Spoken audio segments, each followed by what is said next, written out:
Gaia. São 11 horas e 25 minutos. Vamos conferir o plantão de polícia.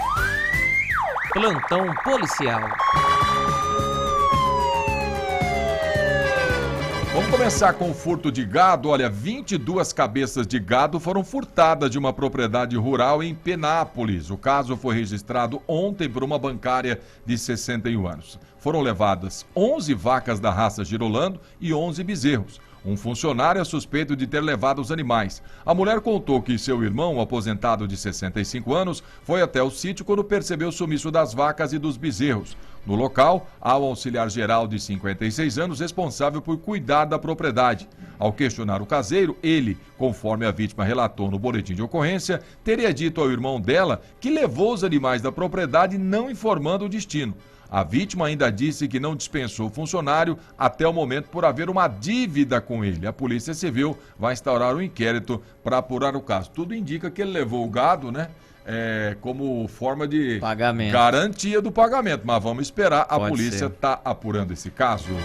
E na cidade de Araçatuba, a Polícia Militar prendeu na tarde de ontem um ajudante de pedreiro de 18 anos, morador no Água Branca, e um desempregado de 21 do Pinheiros, acusados de tráfico de drogas. Com eles, foi apreendido aproximadamente 1,5 kg de cocaína, maconha e material para fracionar o entorpecente. 2 adolescentes também foram apreendidos por ato infracional de tráfico de drogas, porque estavam com esses outros 2. Um deles vestia uma roupa de frentista para não chamar a atenção da polícia ao distribuir drogas usando uma moto. Então, o cara ficava andando pelo bairro com roupa de frentista para poder ludibriar, mas não deu certo. O flagrante foi feito por uma equipe do BAEP, que estava em patrulhamento e viu o ajudante de pedreiro saindo com um Astra. Ao ver a viatura, ele entrou em uma casa na rua Cândido de Freitas Santos, mas deixou cair uma sacola com um pacote de tubos plásticos vazios e, como eles já são conhecidos nos meios policiais, foram abordados. Diante dos fatos, os 4 foram levados para a delegacia, os 2 vara da infância e da juventude, os 2 maiores estão à disposição da justiça, tráfico de drogas, associação ao tráfico e também corrupção de menores. E um desempregado de 35 anos foi preso em flagrante após agredir a própria mãe, uma senhora de 63 anos, que foi derrubada e ficou com ferimentos. Isso foi ontem à noite no Ipanema e Araçatuba. Ele estava com sinais visíveis de embriaguez. Policiais foram acionados para atender a ocorrência e constataram no local que a aposentada tinha sido agredida pelo filho. Que tristeza, né?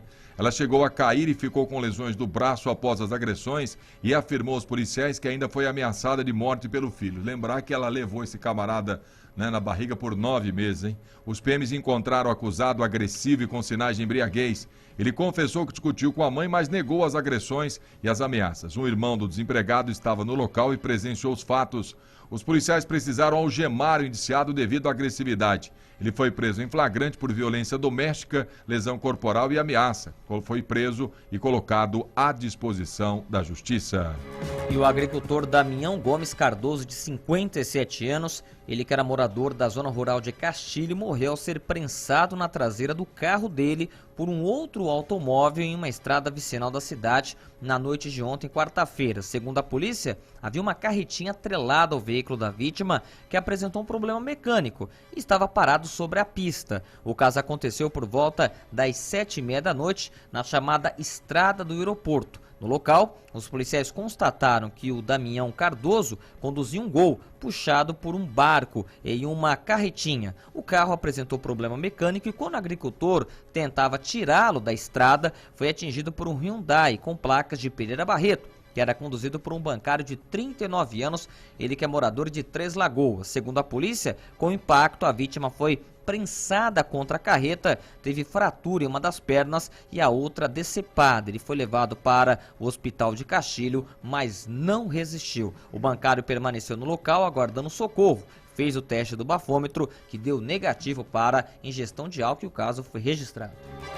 E um aposentado de 61 anos foi flagrado pela Polícia Rodoviária dirigindo embriagado na madrugada de ontem. O caso foi depois da 00h30 na rodovia Assis Chateaubriand. De acordo com o boletim de ocorrência, PMs faziam patrulhamento pela rodovia no quilômetro 285 e viram um Corsa trafegando em velocidade reduzida, o que causou suspeita. A equipe deu sinal de parada e o condutor obedeceu. Ao fazer a abordagem, os policiais notaram que o aposentado apresentava sinais de embriaguez. Submetido ao teste do bafômetro, o resultado apontou a presença de 0,42 miligrama de álcool por litro de ar alveolar, acima do permitido por lei, que é 0,33. Ele foi levado ao plantão, onde concordou em autorizar a retirada de sangue para exame de dosagem alcoólica. Depois de ouvido, foi liberado. O veículo, que estava com a documentação em ordem, foi entregue para uma pessoa devidamente habilitada. E minha última notícia: foi identificado pela polícia um jovem de 26 anos que morreu em um acidente de trânsito na rodovia Marechal Rondon, SP-300, na noite de ontem, na altura de Guaraçaí. Marcelo Henrique Sanches era bancário e morava em Mirandópolis. Segundo a Polícia Militar Rodoviária, ele conduzia um Toyota Corolla com placas de Araçatuba. Quando passava pelo quilômetro 616, pouco antes das 7 da noite, ele perdeu o controle do carro, cruzou o canteiro central e bateu na defensa metálica no sentido oposto. Foi entre Muritinga do Sul e Mirandópolis o acidente. Os policiais que atenderam a ocorrência, que são policiais de Andradina, encontraram o Corolla danificado, parado além do acostamento, e Sanches estava caído no gramado, já sem vida. E olha, pra gente fechar o plantão, violência difícil de você entender. A violência a gente nunca entende, mas esse de ontem é demais.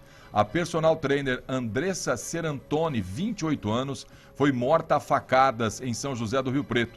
O crime aconteceu em frente à casa dela, no bairro Anchieta. Segundo informações de moradores, ela teria sido esfaqueada durante uma discussão com um casal de vizinhos. O motivo seria ciúmes. A mulher, que mora na casa ao lado, se incomodava com os olhares do marido para a personal.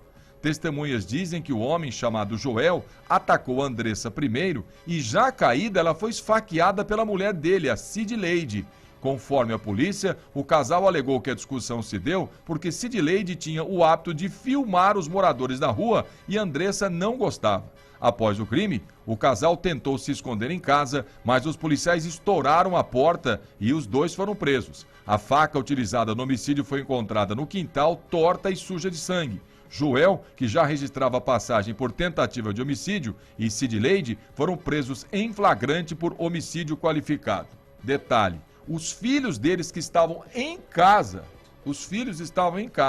foram acolhidos pelo Conselho Tutelar de Rio Preto. Isso aqui é um negócio assim inimaginável. Como que você faz um negócio desse? Pelo amor de Deus. Quer dizer, uma violência descabida. É descabida essa violência, inaceitável. Pessoas perdendo a vida por absolutamente nada. Ou seja, a vida humana não tem